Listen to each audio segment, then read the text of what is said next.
Pakinggan po natin ang punto de vista ni Idol Jesus Duque, isang magaling na vlogger. Pakinggan po natin. Unti-unti nang lumiliwanag. O, di ba? Kung bakit kayo galit kay Vice President Sara Duterte. Kasi ang ginawa ni Vice President Sara Duterte sa kanyang confidential fund, inilapit niya ang gobyerno sa mga tao.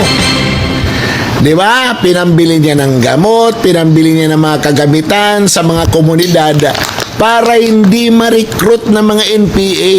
And at the same time, malaman ng mga taong ito na may gobyerno na tumitingin sa kanila. O, di ba?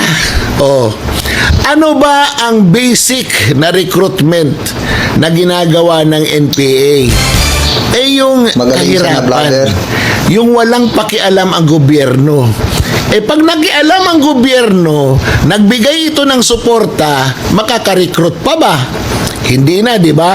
Kaya galit na galit yung mga nasa legal front, yung mga progresibong grupo. Bakit? Dahil nawawalan sila ng suporta sa masa doon sa mga komunidad na target nilang gawing kampon.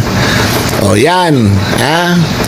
Pangalawa, galit naman itong mga politiko dahil lalong bumabango ang Vice Presidente. Bakit? Kasi todo niyang ibinibigay yung suporta na kanyang nakuha sa gobyerno. Hindi niya binubulsa.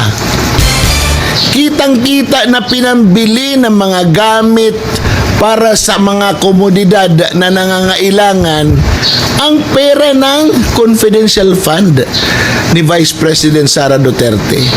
Nakakainis yun dahil hindi makapagre-recruit. Pangalawa, bumabango lalo ang Vice Presidente. Kaya anong gagawin? Tanggalin. Tapos, kasuhan. Tapos, i-impeach. Bakit? Kasi nga, hindi nila kaya yung strategy ng isang Sara Duterte paano pahupain yung pagre-recruit ng mga teroristang NPA sa mga komunidad natin. Di ba? Inggit! Nainggit ang mga hinayupak, kaya ganyan. Kaya ako, buo ang tiwala ko. Si Sara Duterte lang ang makakapagpaayos sa bayan natin. Sayang ang bayot. Manginig na kayo sa 2028.